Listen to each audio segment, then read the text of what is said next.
Olá! Vamos falar de classificação fiscal e tributação.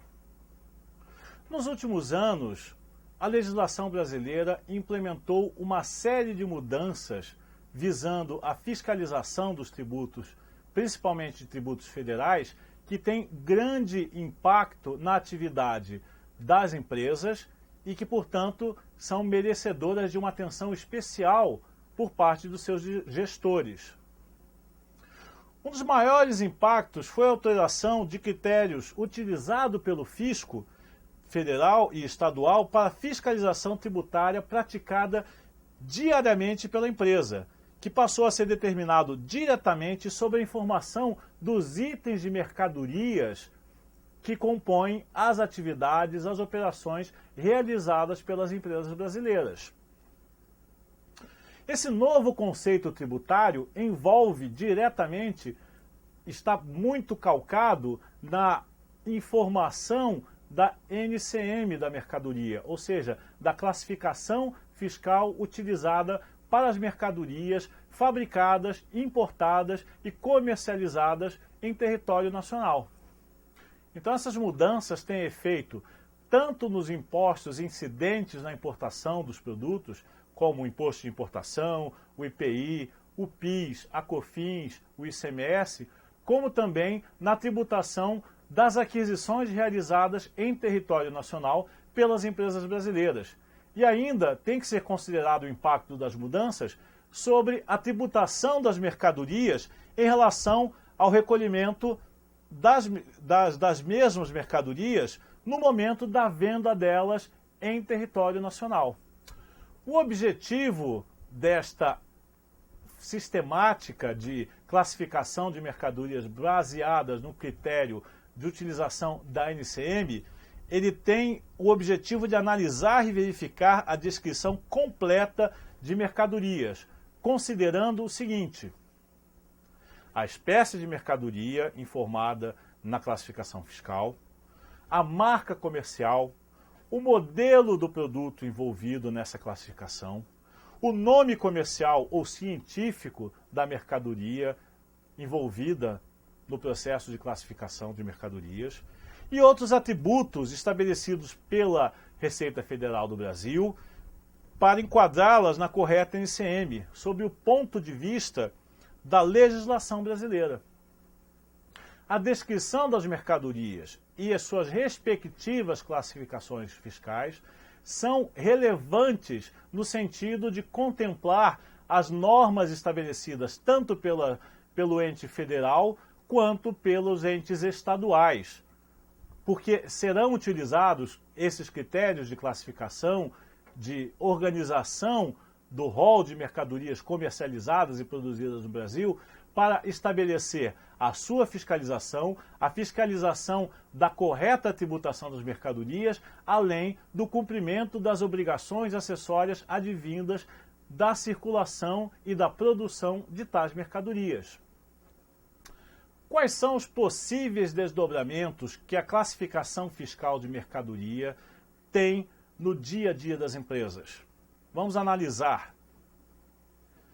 É com base na NCM de cada item e produto que são definidas pelo fisco as alíquotas dos impostos de importação, do IPI e até mesmo do ICMS.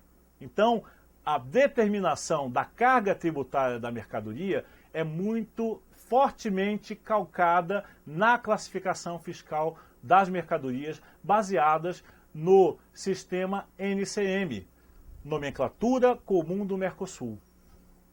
Quando falamos em aquisição de mercadorias ou da sua importação, aquisição de insumos, aquisição e importação de bens do ativo permanente, é muito relevante a correta classificação e descrição da mercadoria para que se adequem os créditos provenientes de tais aquisições de forma a que sejam apropriados da forma correta em observância à legislação federal e estadual que permite os créditos. Ou seja, a NCM é bastante importante na aquisição de bens por parte das empresas, porque é ela que vai determinar quais são os créditos, é através da NCM e sua descrição corretamente aplicada sobre os itens adquiridos que vão determinar quais são os créditos que efetivamente poderão ser aproveitados em tais aquisições. No caso de venda de produtos sujeitos ao regime de substituição tributária de ICMS, vemos a relevância da classificação fiscal NCM quando os estados, através de convênios e protocolos estabelecidos no CONFAS, determinam os índices de valor agregado para o cálculo do ICMS substituição tributária, baseando-se na descrição das mercadorias e na sua NCM. A classificação fiscal correta das mercadorias também tem bastante impacto na implementação do Sistema Público de Escrituração Digital. Cada vez mais as informações têm um detalhamento mais amplo, as descrições das operações se dão ao nível de itens de mercadoria, fazendo com que os módulos do SPED, tais como nota fiscal eletrônica, escrituração fiscal digital e escrituração contábil digital, tenham cada vez mais a organização de suas informações com base nas classificações fiscais das mercadorias. Portanto, podemos observar que a classificação NCM é um dos pilares básicos do Sistema Público de Escrituração Digital, haja visto a forma de organização das informações baseadas em itens de mercadoria.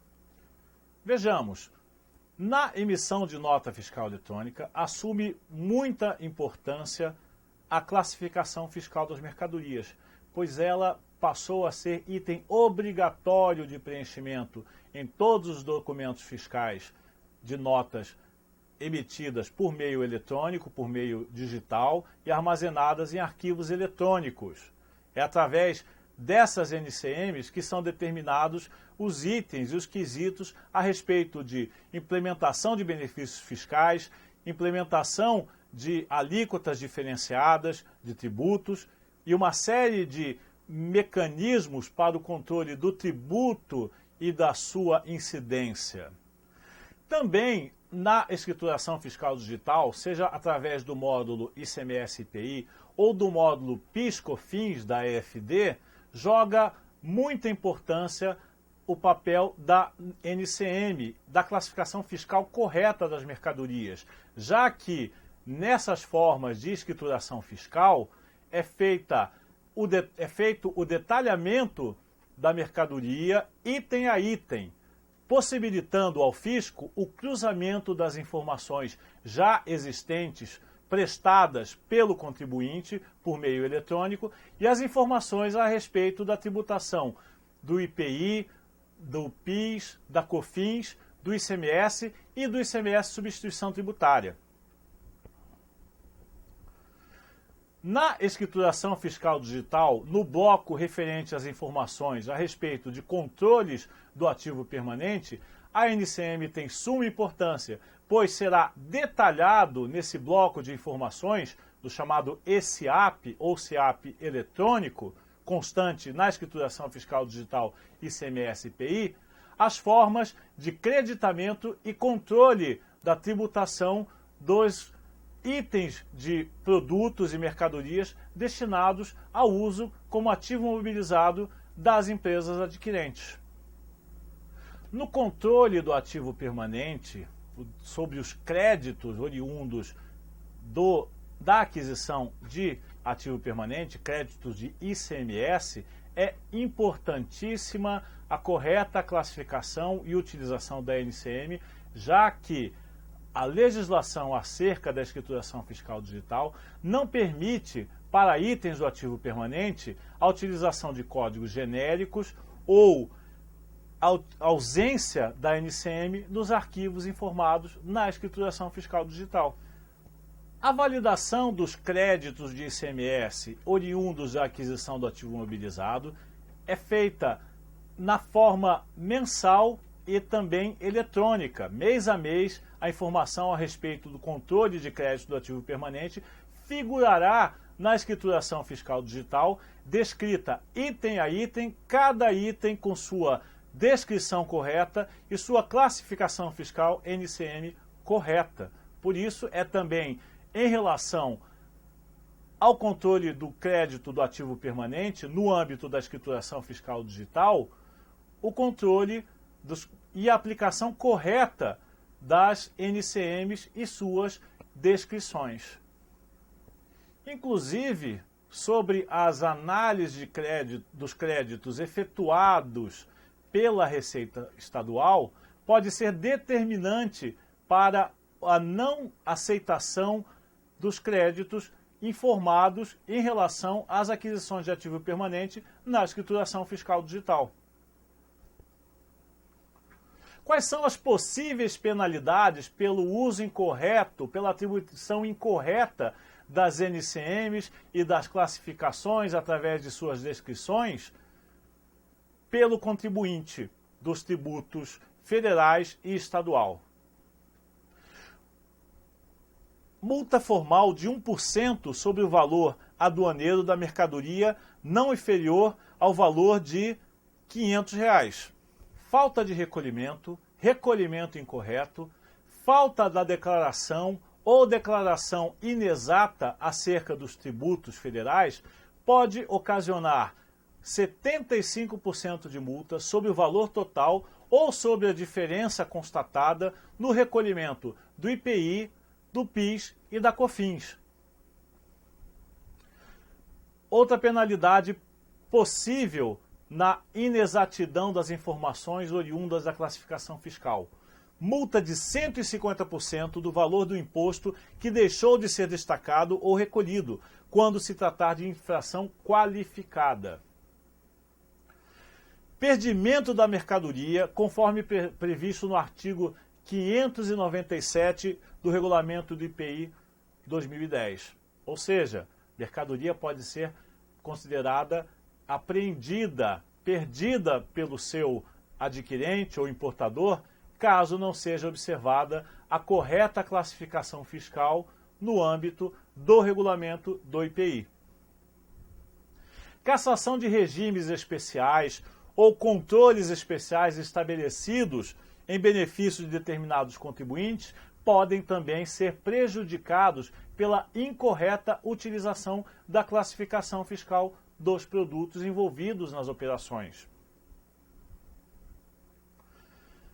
Então, constatamos que as informações relacionadas aos itens, produtos, ativos, mercadorias, insumos adquiridos ou vendidos pela empresa, dentre as quais podemos destacar a classificação fiscal das mercadorias, terão grande influência, terão grande impacto na apuração dos tributos recolhidos e a cada dia torna-se maior instrumento de controle e de fiscalização por parte do poder federal, dos poderes estaduais e até mesmo dos municípios. Então constatamos que a diminuição dos riscos tributários envolvida na operação de mercadorias é de suma importância sobre as informações geradas pelo contribuinte e a forma com que ele tributa os produtos. A quem cabe a correta classificação fiscal? A quem cabe a responsabilidade pela determinação da NCM, da descrição, ou seja, da classificação fiscal da mercadoria? Essa responsabilidade recai sobre o importador da mercadoria ou o fabricante do produto. Então vamos falar agora da consulta formal da classificação fiscal junto à Receita Federal. Quanto à consulta formal, podem ser feitas consultas formais à Receita Federal quanto à correta classificação fiscal da mercadoria pelo contribuinte do imposto envolvido com esta mercadoria ou pelas entidades representativas de contribuintes relativo aos seus associados, aos seus representados. A consulta formulada por escrito é um instrumento que o contribuinte possui para dirimir as dúvidas a respeito da correta classificação fiscal dos produtos.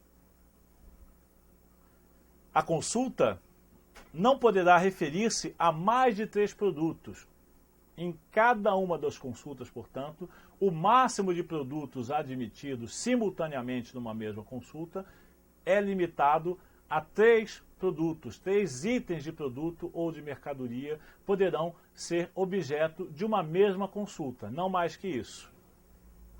Quais são as informações obrigatórias no processo de consulta a respeito de classificação fiscal de produtos?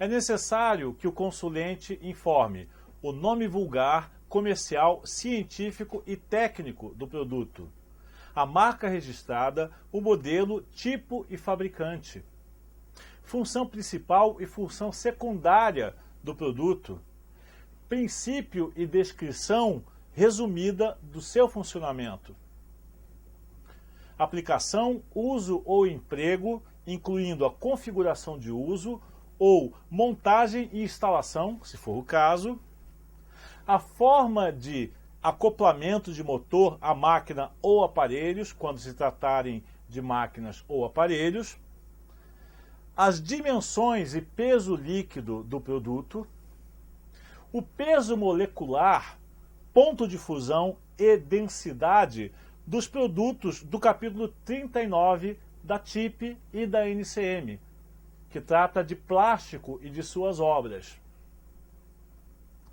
A forma, se em líquido, em pó, escamas, etc.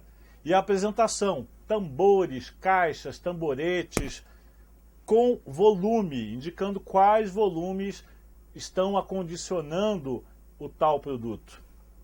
Ou a configuração de fornecimento, componentes que estão compondo o produto, no caso de máquinas, instrumentos ou aparelhos, se montados ou desmontados.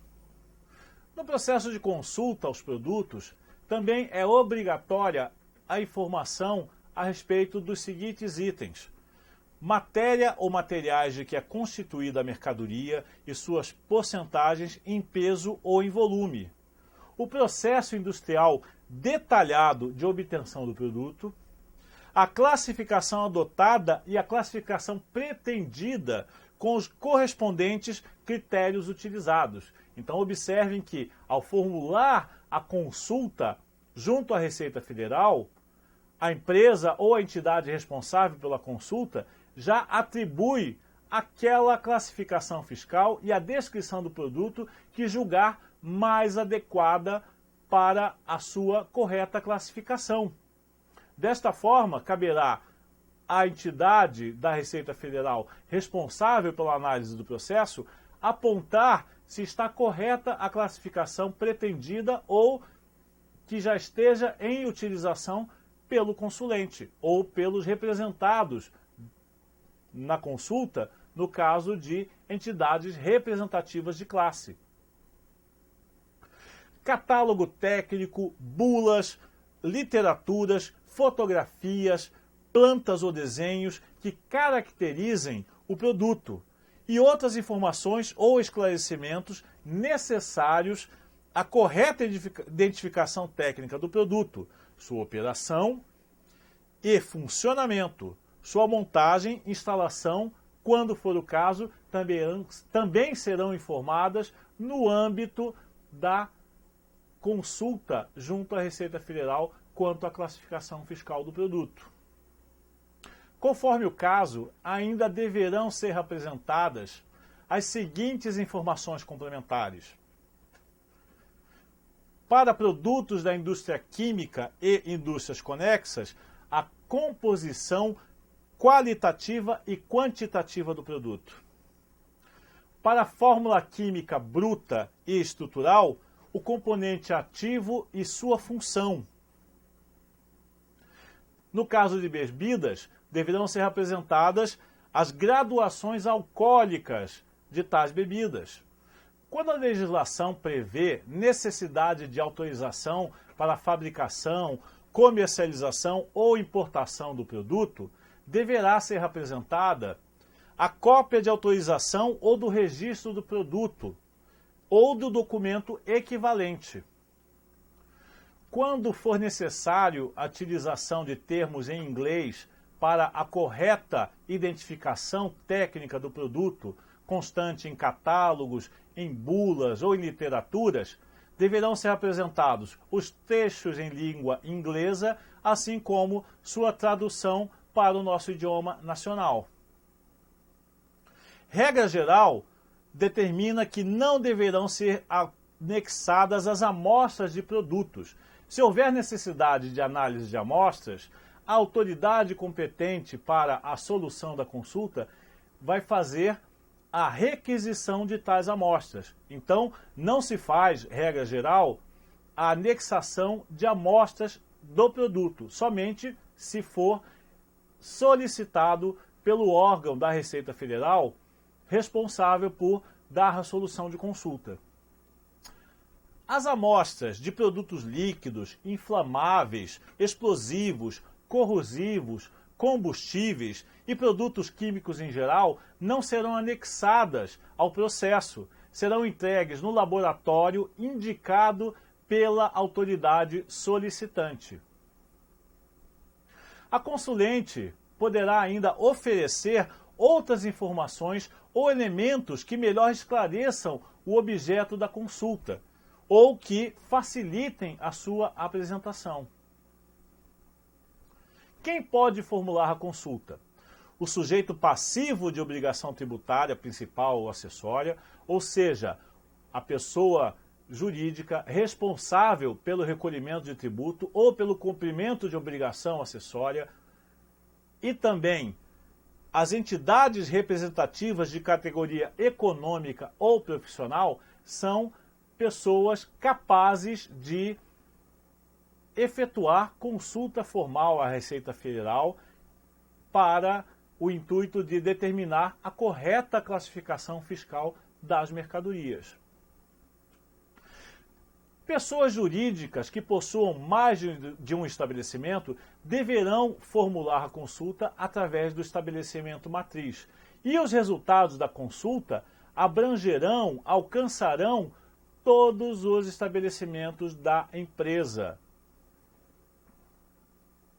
Empresas prestadoras de serviço de contabilidade ou de consultoria não poderão formular consulta formal à Receita Federal quanto à classificação fiscal do produto. O processo de consulta formal será formulado na unidade da Receita Federal do domicílio tributário do consulente.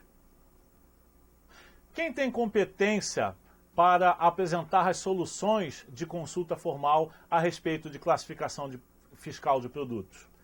Em se tratando de consultas formuladas por órgão da administração federal ou por entidade representativa de atividade econômica, é a COANA quem vai apresentar solução de consulta. Não importa se essa consulta é formulada acerca de produto fabricado dentro do Brasil ou objeto de importação. Responsabilidade de fornecer esta solução de consulta, no caso desses consulentes, seja administração federal ou seja entidade representativa de categoria econômica, deverá ser respondida pela Coordenação Geral Aduaneira, a COANA. Nos demais casos, a solução de consulta cabe à Secretaria Regional da Receita Federal. Não caberá pedido de recurso ou de reconsideração às soluções de consultas fornecidas, porque estas serão fornecidas em instância única. Quais são os efeitos da consulta proferida pela administração da Receita Federal? A consulta formulada por matriz estende-se aos demais estabelecimentos da empresa. A consulta formulada por entidades representativas de classes econômicas alcança somente os seus associados ou representados. A apresentação de consulta não irá suspender a exigência do imposto retido na fonte ou do imposto de autolançamento, nem antes nem depois da sua apresentação. será considerada ineficaz, portanto, não produzirá efeitos, a consulta que for formulada por pessoa não competente para formular consulta, bem como sobre tributos não administrados pela Secretaria da Receita Federal. Em tese, com referência a fato genérico ou ainda que não identifique o dispositivo da legislação tributária sobre cuja aplicação haja dúvida. Consulta formulada por quem estiver intimado a cumprir obrigação relativa ao fato objeto da consulta também será considerada ineficaz e, portanto, não produzirá efeito.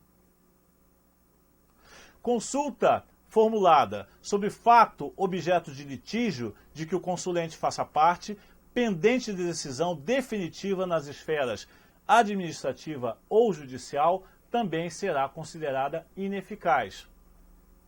Assim como consulta formulada por aquele que estiver sob o procedimento fiscal, iniciado antes de sua apresentação para apurar os fatos que se relacionam com a matéria consultada. A consulta também será considerada ineficaz quando o fato houver sido objeto de solução anterior, proferida em consulta ou litígio, em que tenha sido parte o consulente e cujo entendimento por parte da administração tributária tenha sido alterado por ato superveniente. Não produz efeito, considerada então ineficaz, a consulta quando o fato estiver disciplinado em ato normativo ou publicada na imprensa oficial antes de sua apresentação. Quando versar sobre constitucionalidade ou legalidade da legislação tributária, também este tipo de consulta será considerado ineficaz. Também serão ineficazes as consultas acerca de fato que estiver definido ou declarado em disposição literal de lei, ou quando o fato estiver definido como crime ou contravenção penal. Quando não descrever completa e exatamente a hipótese a que se referir, ou não contiver os elementos necessários à sua solução, salvo se a inexatidão ou omissão for excusável, a critério da autoridade julgadora, também a consulta não produzirá efeitos. Qual a documentação necessária para se efetuar uma consulta formal junto à Receita Federal? A petição formulada por escrito, conforme modelo de petição consulta, classificação fiscal de mercadorias, contendo as seguintes informações. Pessoa jurídica, nome, endereço, telefone, endereço eletrônico, e-mail, número de inscrição no Cadastro Nacional da Pessoa Jurídica, o CNPJ, e ramo de atividade. Para a pessoa física, nome, endereço, telefone, endereço eletrônico, e-mail, atividade profissional e número de inscrição no CPF. Identificação do representante legal ou procurador, acompanhada da respectiva procuração. Declaração de que não se encontra sob procedimento fiscal iniciado ou já instaurado, para apurar fatos que se relacionem com a matéria objeto da consulta. Declaração de que não está intimado a cumprir obrigação relativa ao fato objeto da consulta. Declaração que o fato nela exposto não foi objeto de decisão anterior, ainda não modificada, proferida em consulta ou litígio em que foi parte ou interessado. As declarações serão prestadas pelo estabelecimento matriz, abrangendo todos os estabelecimentos. A consulta formulada em nome dos associados ou filiados por entidade representativa de categoria econômica ou profissional de âmbito nacional é dispensada a declaração prevista na ADN 26 de 20 de 9 de 99. Outro documento que deverá ser apresentado para a identificação da consulente pessoa jurídica será a cópia autenticada ou acompanhada do original de documento de identidade do representante legal da empresa para a conferência da assinatura. Os representantes legais podem ser, se for empresa individual, o titular da firma individual ou inventariante, em caso de espólio, ou procurador legalmente habilitado. Em se tratando de sociedade, os representantes legais indicados na cláusula de gerência do contrato social ou estatuto, ou procurador legalmente habilitado. Mais documentos a serem apresentados. Cópia autenticada ou acompanhada do original de documento de constituição da empresa, que seria o contrato social ou o estatuto acompanhado da ata. E última alteração, nos casos de sociedade, para comprovação da condição de representante legal. Se a petição for assinada por procurador, este deverá apresentar cópia autenticada ou acompanhada do original de procuração particular com firma reconhecida ou de procuração pública, registrada em cartório. Deverá ser apresentado documento ou cópia simples deste que comprove a assinatura do procurador. Muito obrigado e sucesso!